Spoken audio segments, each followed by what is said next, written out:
Hey everyone, welcome back to Crime Weekly News. I'm Derek Lavasser. And I'm Stephanie Harlow. And we're going to waste no time. We're going to dive right into it. This is a crazy case and one, I don't want to say that's close to home for me, but I remember this player when he was in the NFL. He was a New England Patriot, someone that I watched on TV multiple times. So let's get right into it. On Sunday, September 16th, family members reported 35-year-old former NFL player Sergio Brown and his mother, Myrtle Brown, missing. 73-year-old Myrtle was found the following weekend, dead in a creek in a Chicago suburb. The Cook County medical examiner has identified her cause of death as being due to multiple injuries from an assault. The manner of death has been ruled a homicide, and her son remains missing. As I said, this is crazy because when I saw this on Twitter a couple days ago, my first thought is, okay, what do we have here? Do we have a potential double homicide where we just haven't found Sergio?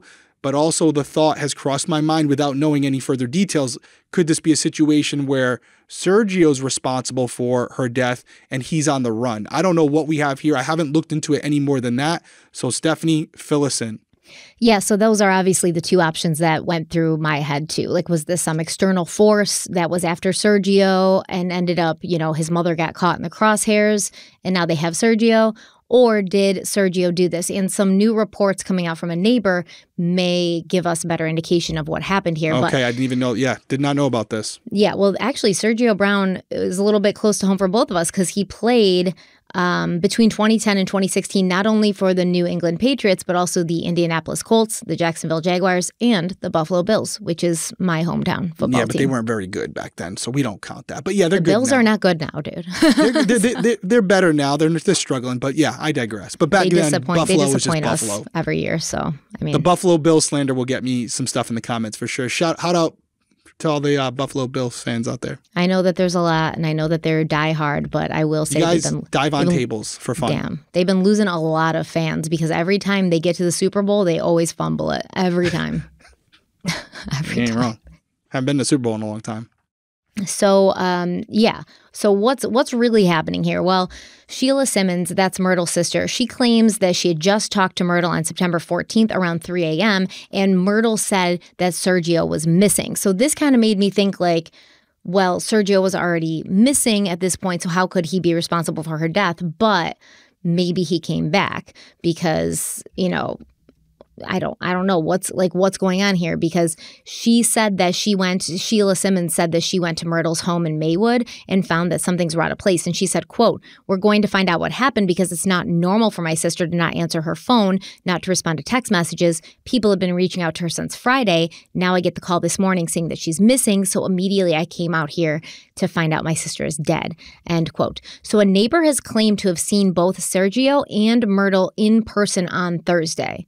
Right? So this is after Myrtle called her sister saying that Sergio disappeared. And this neighbor told CBS News that he'd seen Ring doorbell footage of Sergio taking out the trash and having a bonfire where it appears he was burning women's clothing.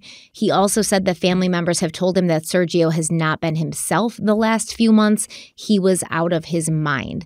So it is kind of looking like Sergio may have triggered something, whether, he was involved with some bad people. And it very much reminds me of Aaron Hernandez, right? And you have to start wondering, is CTE responsible for this? Was Sergio another victim of having these traumatic brain injuries and having his mental facilities compromised by these brain injuries to the point where he might become violent? He might become somebody who doesn't have a lot of control over his actions.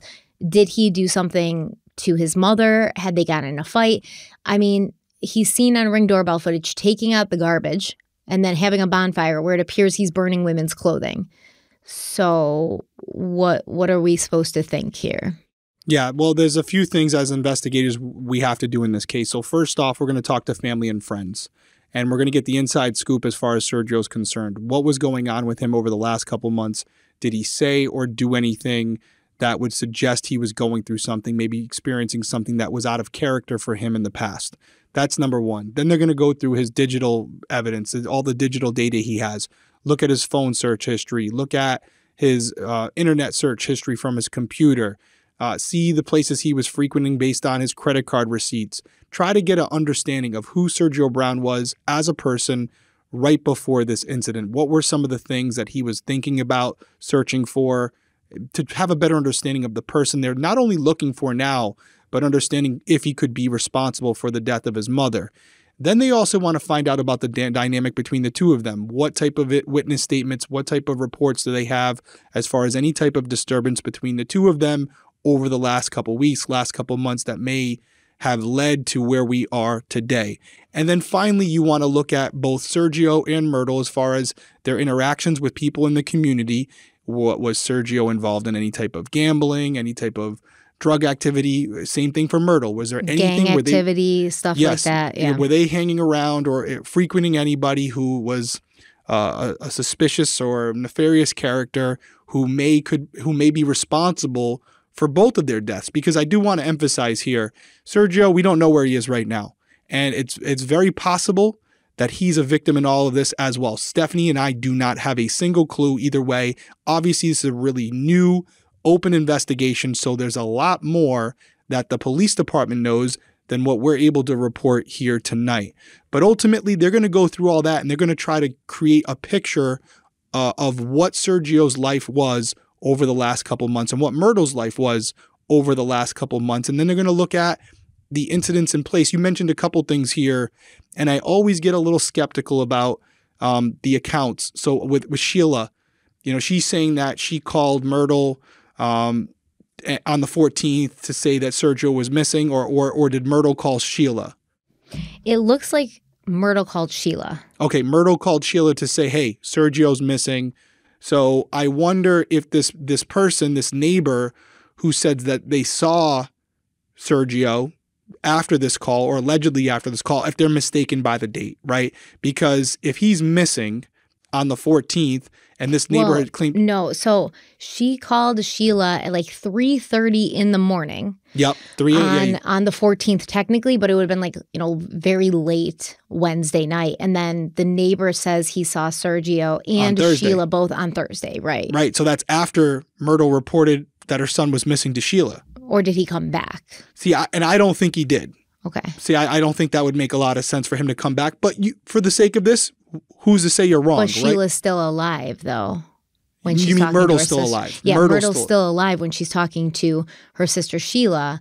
And then the neighbor allegedly sees Sergio afterwards taking out the trash and burning clothes in a bonfire. So hear me out. What I'm saying is this neighbor who said they saw Myrtle and Sergio on Thursday, what if they're mistaken and they actually saw them on Wednesday morning? You get what I'm saying? They're just off by one day, because then the story makes more sense. But he has Ring doorbell footage, so I'm sure it's dated. Well, the Ring doorbell footage, because you said it in two different things there. Are you saying that Ring doorbell footage saw both of them, or the Ring doorbell footage just saw the bonfire with Sergio later that day? You follow what I'm saying? The article's not clear, but I'm going to go ahead and say that all of this was seen on the Ring doorbell footage. Okay. If it's all seen on the Ring doorbell footage, then I guess Sergio could have came back, obviously, if she's saying he's missing and then the next morning he comes back and then maybe whatever happens. If there's also a chance that the neighbor says, I physically saw Sergio and Myrtle on Thursday, I believe, but then I have Ring door footage that shows Sergio by himself later burning women's clothing. If he's right in that, at that point, I think we can start to assume something happened to Myrtle and potentially Sergio was responsible for it if we definitively know he was burning women's clothing. And I would venture to say, based on speaking to those neighbors and a deeper conversation, it might not have been a normal practice for Sergio to have bonfires in the first place. This might have been something where... Right. That's another question. Kind of like, is this something you often did, or were you just doing it to burn clothes? Right. Did you often see Sergio outside having campfires? Or was it the first time ever he was in the backyard burning up anything for that matter? So all of these questions have to be answered. I do think we could find out potentially that Sergio may be responsible for Myrtle's death, but is no longer with us as well. That's also possible. Or he could be on the run. Or he could be dead as well from someone else who's also responsible for Myrtle's death. Everything's a fair game here. But as far as everything you laid out, and if it's all accurate, that doesn't seem normal as far as the women's clothing. And we might be looking at a tragic situation here where a son could potentially be responsible for his mother's death. And if that's the case, I think you're onto something with what you said.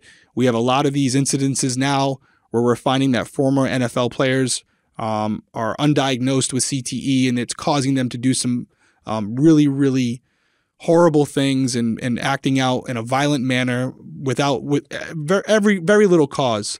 So I guess we'll see how it unfolds. It's always tragic to hear these stories. We have someone who is so successful, so talented, have the sport that put them in a position to, really excel, also be responsible for some of the worst things in their life. I was wondering, did they live together, right? So I wish the neighbor kind of would have elaborated on that. Did Sergio live with Myrtle? Because that's going to add a different layer. Like when you are a grown-up living with your adult parent, there can sometimes be some stress and tension between you. Was there arguments happening? Did the neighbors hear several arguments? Was this building? Was this something that Sergio did because he snapped because they'd been arguing and there was all this tension between them? Or was it something completely unrelated and he did not have control over what he was doing? Was he using drugs? Where is he now, right? Like, is he alive? There's so many questions that aren't answered. And I think the police are being purposely very tight-lipped about this. Yeah, because they have to know way more. Like you said, they most likely already pulled his electronic communications. They most likely already pulled his cell phone records, his credit card history. They know what he was doing. And when the neighbor says he was not being himself and he completely lost his mind, what specifically does that mean? Did he seem very angry? Did he seem vacant? Was he saying things that didn't make sense? Like, what kind of not himself was he? So those little details obviously are going to add a lot of texture and context to this. And it's going to let us know, was this somebody who is just spiraling into like rage and anger and violence? Or was this a mental illness? Or was this brought on by drugs or alcohol?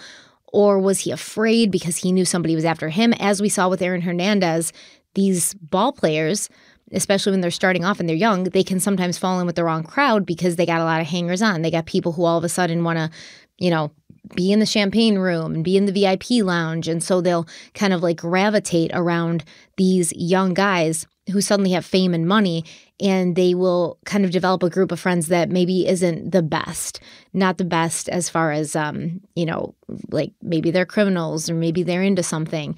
And they do that sometimes. Well, why did Aaron do it? Because it was like street cred for him, to continue hanging out with these kinds of people even after he had made it.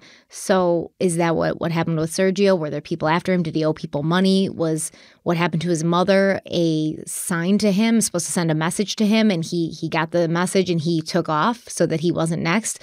We don't know, but either way, any info on Myrtle's death or Sergio's whereabouts should be given to the Maywood Police. You can call 708-368-4131, or you can call Maywood's anonymous tip line at 708-450-1787. Yeah, and guys, keep a lookout for what police end up coming out with, because this is what I would say. As of right now, as far as I know, there hasn't been a bolo put out for Sergio. And that could mean a couple things. They're still doing the investigation. Or was there something found in the house that was a letter written to police or family members from Sergio that would suggest Sergio is no longer with us? That these are all things that we don't know yet that could really tie up a lot of loose ends, and answer a lot of questions that we're posing right now. So keep a lookout for that. Obviously, police know more than us, but if something comes up, we'll mention it here. But I think very shortly we'll hear an update from law enforcement on this one. I don't think it'll take them long to put this one together. And also with all the science and technology we have today, it's really hard to kind of drop off the map with no credit card or not using any type, not being seen by a camera system. Obviously, he's a public figure, so his face is pretty recognizable. So we'll see how it goes. We're thinking of their family, the Brown family.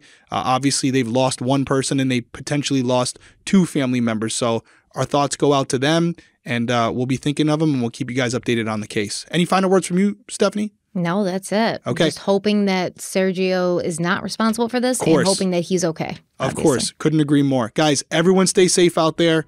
We will see you later this week with another episode of Crime Weekly.